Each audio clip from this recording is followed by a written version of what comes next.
The Nintendo Switch is the biggest waste of potential in gaming history. That's not fair! That's not fair! What's going on, guys? It's Sunlock5. Welcome back to another video. Today we are going to be discussing the fact that the Nintendo Switch is the biggest waste of potential.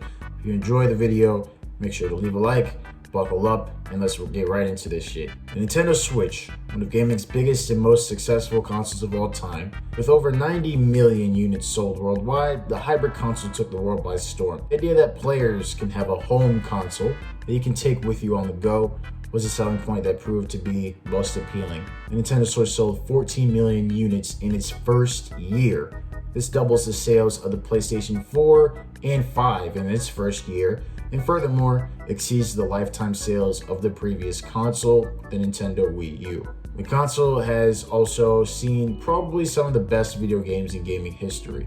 I mean, you have Breath of the Wild, an undisputed top 10, but really a top 1 in my book, which has sold 22 million copies, predominantly on the Switch. At the end of the year, we get Mario Odyssey, the first semi-open world Mario game, which not only shook up, but redefined the formula of the series. Oh wait though, let's back up a little bit. In the middle of these two games was Mario Kart 8 Deluxe, a port of Mario Kart 8 from the Wii U. With the updates and added game modes, Mario Kart 8 Deluxe has become the most sold game on the platform, proving to be a game that ages like fine wine.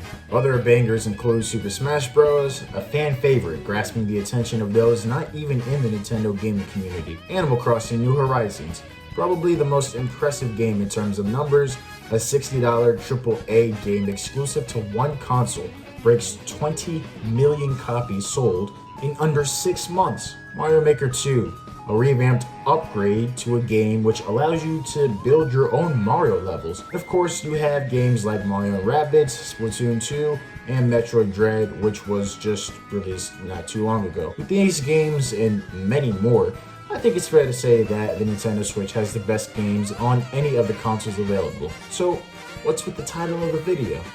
Well, let's talk about the comeback story, because I cannot build my argument without telling you the story of the Nintendo Wii U. The successor to the also successful Nintendo Wii, Nintendo wanted to capitalize off its success with the Wii U. There are lots of reasons as to why the Wii U flopped, mainly with the fact that it was thought to be an add-on to the Wii, the deceiving nature of the gamepad, the power capacity of the Wii U. I mean, it just simply failed.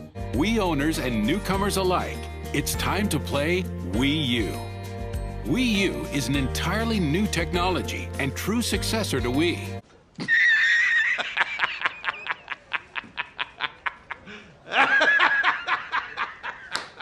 The logo and the name of the Wii U literally made it seem like the Wii U was just a tablet for the original Wii, and the trash advertising didn't help either. As for the gamepad, the fact that it was separate from the console made it seem like you could do with that with what you could do with the Switch. In reality, you take your gamepad to the bathroom and you start to lose connection before the shit can get loose from your... Okay. Is this too far away? Like, do you think that's too far away? I don't know. It keeps saying if it's too far, I don't know. And speaking on the power capacity of the Wii U, Nintendo wasn't playing when they said they were taking a different approach from their competitors. When the Wii was going up against the Xbox 360 and PlayStation 3, both opposing consoles had high definition capabilities and support for online play. The Wii, on the other hand, had capped at 420p and did not support online play for most of their games. Because of this, most third-party games didn't come out on the Wii or look goofy as fuck trying to do so. However, the Wii had already successfully appealed to a wider audience of people other than just gamers. Everybody and their mom had a Wii because its selling point was innovation. There was something for everyone in the motion controls. Wii Party or Wii Sports Resort for the kids, Wii Fit for the insecure adults, and the other third-party titles for the gamers, just as a generalization. Bring all this up to say that it was clear Nintendo's statement wasn't a bluff. But that was part of the issue. The Wii U failed to appeal to the same audience as the Wii did and was more of a casual gamers kind of console. Therefore, making it slightly stronger than the previous generation's competitors was a bad move. This is because the Wii U was the next generation of console set to compete with the PS4 and Xbox One. both of which were set to come out a year or less than 2 years after the Wii U. And when they did come out, developers had a troubling time creating these huge, expansive, immersive, and cutting-edge video games for a console that couldn't even handle them. It was either make the game less impressive so we can run it on this system and let's just limit our creative potential while doing so, or let's put in the time and resources into making a new downgraded version of the game so it can run on the console. Yeah, why don't we just not make this game for that console? It's so much simpler and a lot more resourceful. This is why none of the new Call of Duty games past Call of Duty Ghosts was released on the Wii U and several other big-name third-party games. Sledgehammer Games' upcoming installment in the Call of Duty franchise will not release on the Wii U this fall, a Sledgehammer co-founder said on Twitter. No, Wii U. Michael Condrey wrote, "That was an Activision decision. We are focused on Xbox One, PS4, and PC." So a good demographic of Wii U players were left in the dark, not able to play the newest games that were releasing. They were mainly left with lackluster first-party games. Don't get it fucked up though, I played the hell out of my Wii U, and most of these games I like. There are some bangers like Splatoon, Smash Bros, Super Mario 3D World, Mario Kart 8, Super Mario Maker, Super Mario Bros. U, Nintendo Land, etc, etc, etc. But all these games mainly appeal to Nintendo fanatics, and none were really bangers like the Switch games I listed previously. Because of all these reasons, the Wii U flopped. Hard. Nintendo's top executives are taking temporary pay cuts to atone for a dive in profits following disappointing sales of the Wii U games console. President Satoru Iwata said he would take on a 50% cut, and other executives will see reductions of 20 to 30%. Business Insider, January 2014. If a console did so poorly that the top executives saw 20 to 30% pay reductions, it's fair to say that the Wii U didn't generate Nintendo a lot of wealth. Suffice it to say that Nintendo couldn't expand their next console to the extent in which they wanted or on par with the competition. Some cutbacks had to be made. So in 2017, the Nintendo Switch had an upper capacity of 1080p, 30 frames per second. Furthermore, the initial storage capacity was a measly 32 gigabytes. For comparison, the PS4 had a minimum of 500 gigabytes and went upwards of 2 terabytes. However, the appeal of the console didn't rely on its graphics, but rather in its design. Again, the fact that the Nintendo Switch was a home console that you could take on the go was absolutely revolutionary. With this fact, the Nintendo Switch appealed to millions of players worldwide and put Nintendo back on the map. Celebrities were finally playing a Nintendo console just like they were the other consoles, and the media began to mention the Switch just as much as the PlayStation 4. To this day, the Nintendo Switch outsold the Xbox One by almost double the amount, and although it didn't surpass the PS4, it reached greater relative accomplishments. Overall, the Nintendo Switch came out with a bang and continues to dominate with top-tier video games. In my opinion, this is one of the best gaming consoles of all time, but at the same time, it just has so much potential that it refuses to show.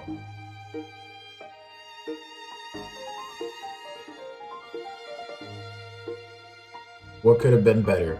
Now, the Nintendo Switch, although a pretty successful and a positively perceived console, it hasn't avoided controversy. I think we can all agree that Nintendo Switch's biggest flaw lies within its native specs. First off, the storage. Like I already mentioned, the storage capacity for the Nintendo Switch is pathetic. 32 gigabytes? I mean, like 32? 3.2? This means getting an essential, like Breath of the Wild, will take up around 40% of the console storage. Granted, Breath of the Wild is a big game, but nowhere near the biggest game on the platform. Let's say you wanted to purchase 2 NBA 2K games on the Switch. Well, guess what? You're gonna need 2 Nintendo Switches worth of storage to cover that.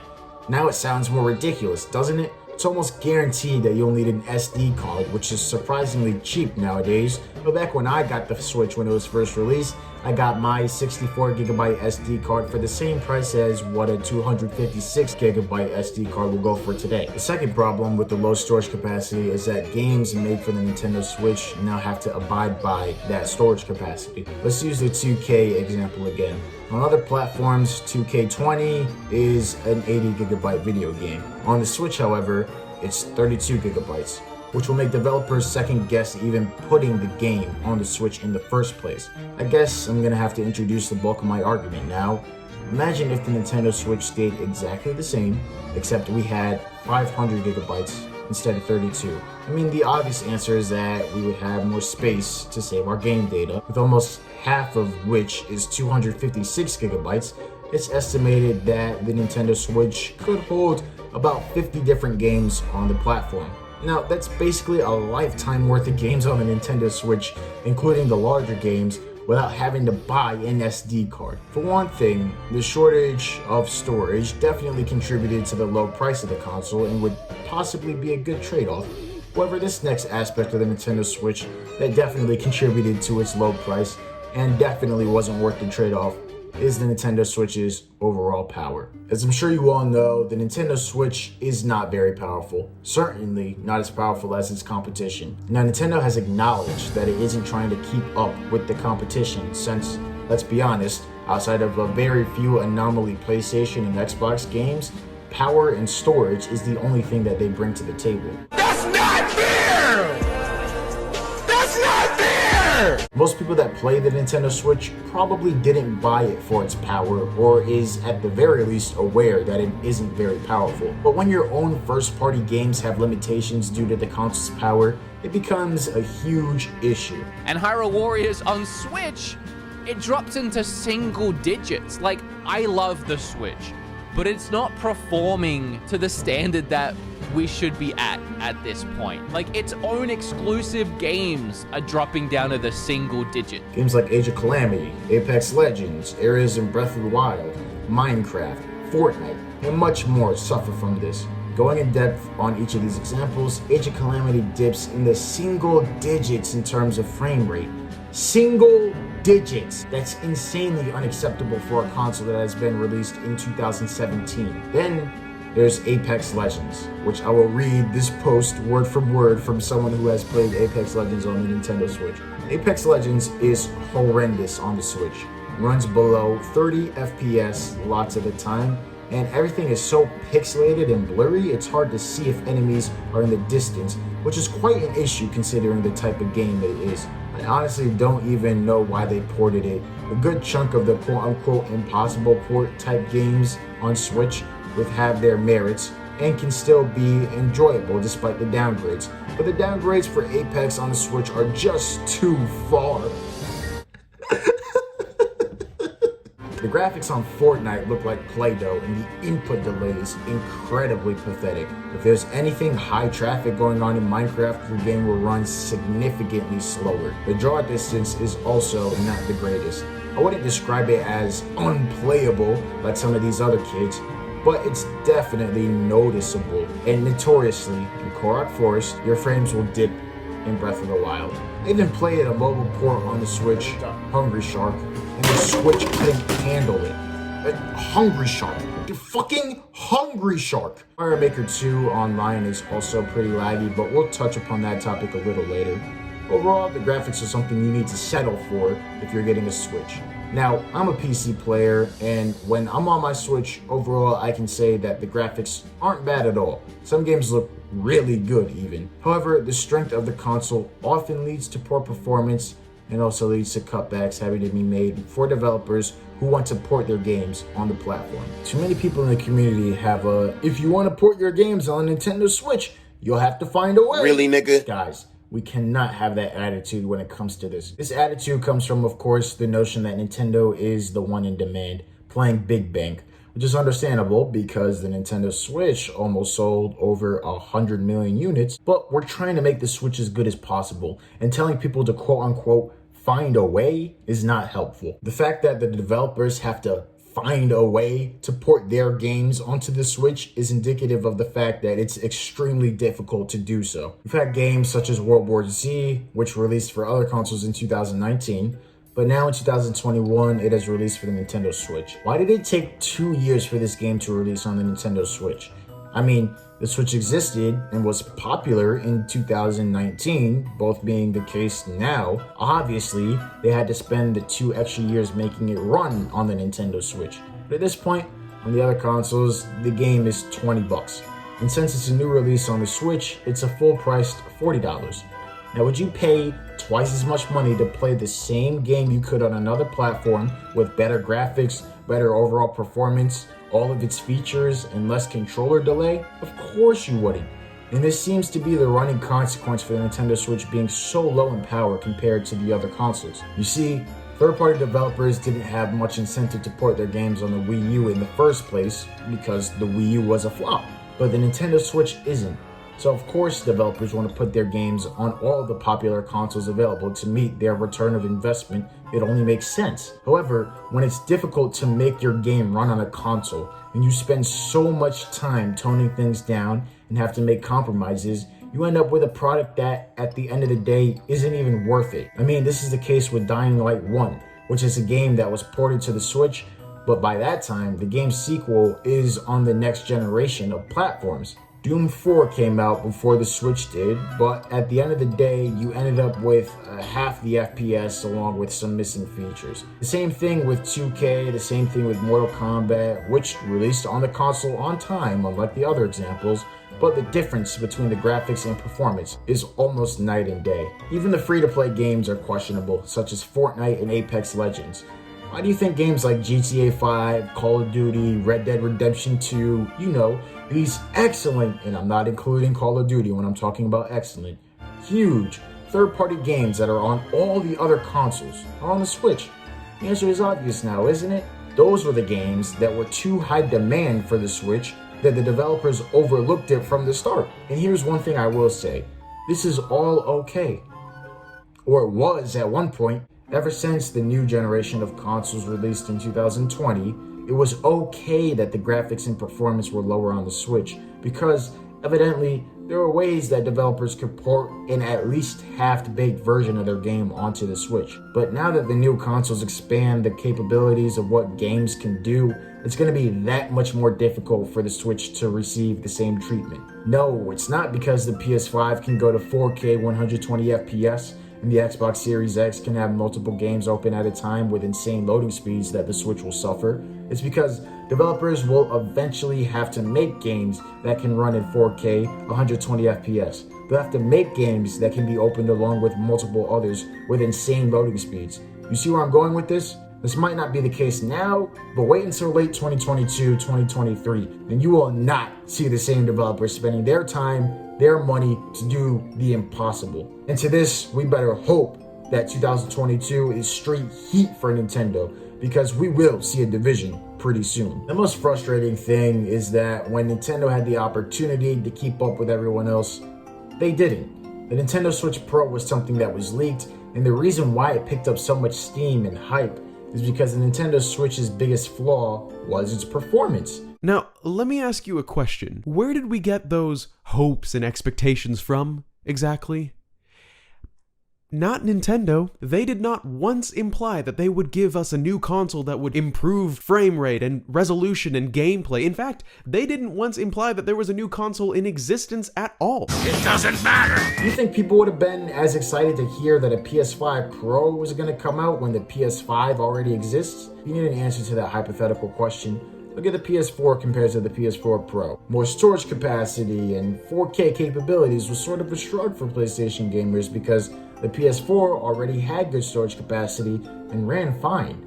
Suffice it to say that the Nintendo Switch OLED should have been a Nintendo Switch Pro, but it wasn't. The only thing that the OLED did was give its players 64 gigabytes of storage, which is still less than 13% of the PS4 and Xbox One's minimum storage capacity. An Ethernet port, like, okay, wow, an Ethernet port. A brighter screen with no bezels on the side, and oh, how can I forget?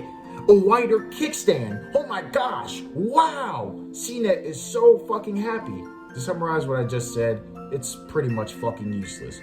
If you already own a Switch, of course. I guess to a non-Switch gamer, these minor upgrades wouldn't hurt, but none of them are necessary nor innovative. You would at least think Nintendo would address Joy-Con drift with this new model, but that simply isn't the case. So with all this being said, let's take another step back and pretend that Nintendo Switch was exactly the same, aside from it having a competent processor. We'll be able to play Breath of the Wild and Red Dead Redemption 2 on the same console. Just imagine that. all the cloud storage games could be played on the console normally and wouldn't defeat the purpose of gaming on the go. You know, the point of getting a Nintendo Switch. Games like Warzone, Call of Duty, and GTA would be able to be played here and on the go. Games like Doom Eternal and NBA 2K wouldn't have compromises and would look and run exactly the same as what they do on the other platforms. With that, I have the entire point of today's video. If the Nintendo Switch were just as competent as the other consoles, third-party developers could port all of their games without an issue. The bulk of third-party titles are on the Switch as well as the other consoles, and I think we can all agree that the Nintendo Switch does have the best first-party titles. That's not fair! The Switch can literally blow everybody else out of the park. Think about it. The Nintendo Switch has the potential to make all of the other competing consoles completely irrelevant. Let's brainstorm. With superior first-party games, equal resolution and performance capabilities, all the third-party games on the other consoles, the ability to take your game on the go and play it like a home console, I mean, there'd literally be no reason to buy a PlayStation or an Xbox from a logical point of view. And given the fact that Nintendo could have done so is infuriating to say the very least. Now, being realistic, the price would obviously jack up to $500 for this reason,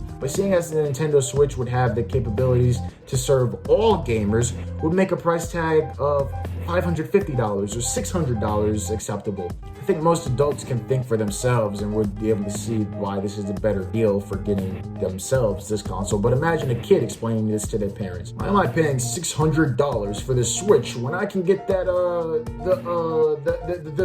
PlayStation 4 for $500 or that PS5 for $550? Because I can play every game on the PlayStation on the Nintendo Switch at home, in the car, or on an airplane, except for God of War and Halo and some other hits. But that's okay because Nintendo has Breath of the Wild, Mario Odyssey, Mario Kart 8 Deluxe, Super Smash Bros, Animal Crossing. I mean, it would literally just make more sense. Nintendo had an excuse for the Switch being vastly underpowered.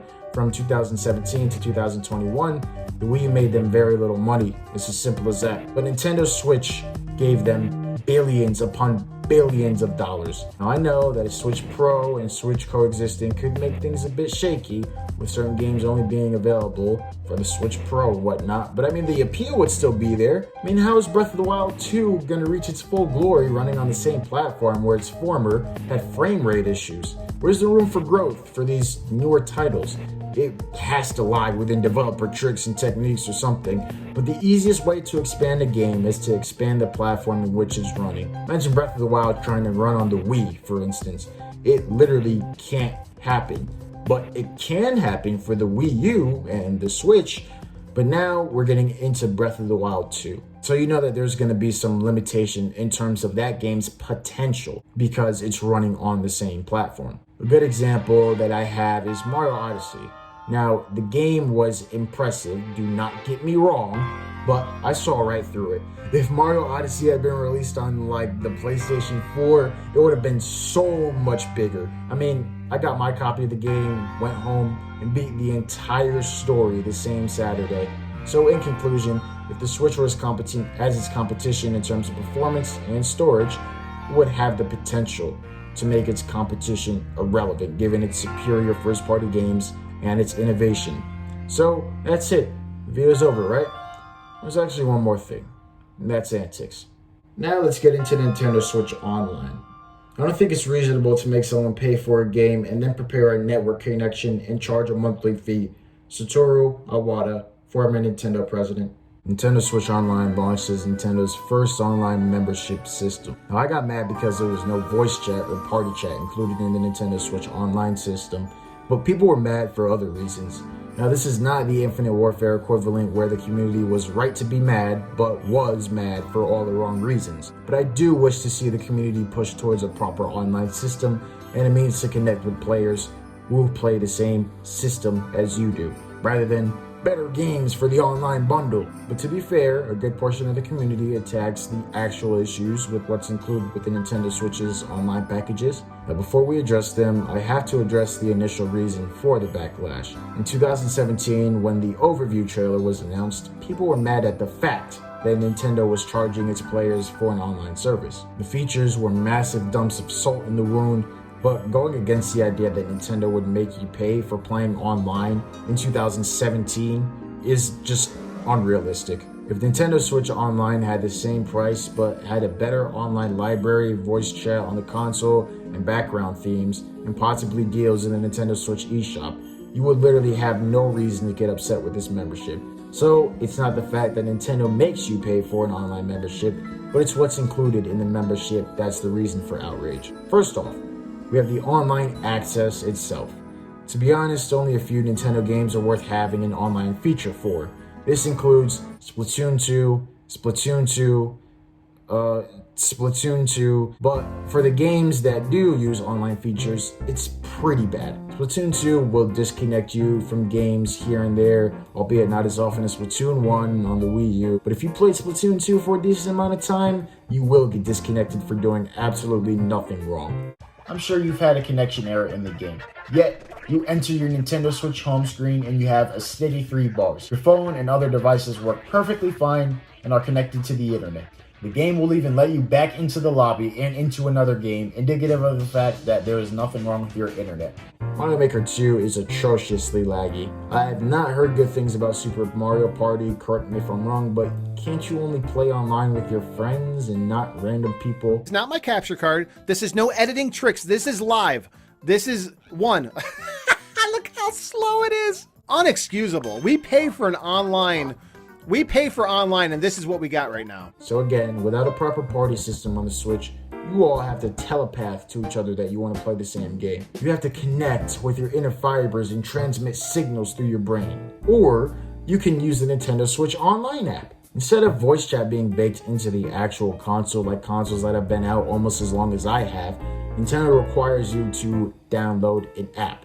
As this one comment puts it beautifully, it's the most unnecessarily complicated attempt at implementing voice chat I've ever seen in video games. You also can't leave the app at all. Do you know how embarrassing it was telling my PlayStation friend to hop on the Switch to play some Splatoon? Dude, why do we have to leave our PlayStations on? They said. Why can't we just use voice chat on the Nintendo Switch? They said.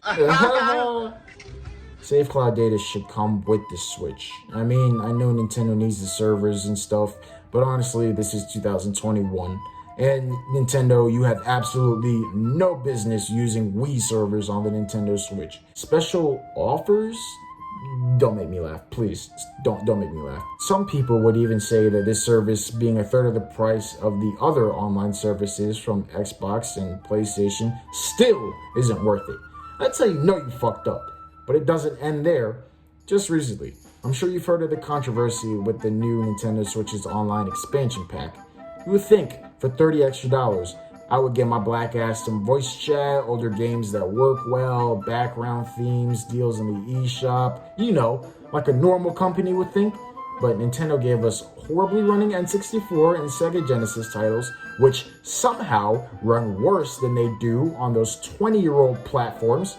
Oh yeah, and Animal Crossing DLC. Fuck out of here. In conclusion, the Nintendo Switch is an innovative console which had the potential to make its competition irrelevant due to its innovation.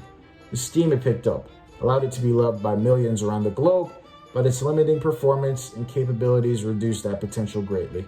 I hope you enjoyed today's video. I'd love to hear what you have to say in the comment section down below. Don't forget to hit up the links in the description and subscribe to this channel. With that, I'll see you guys next time.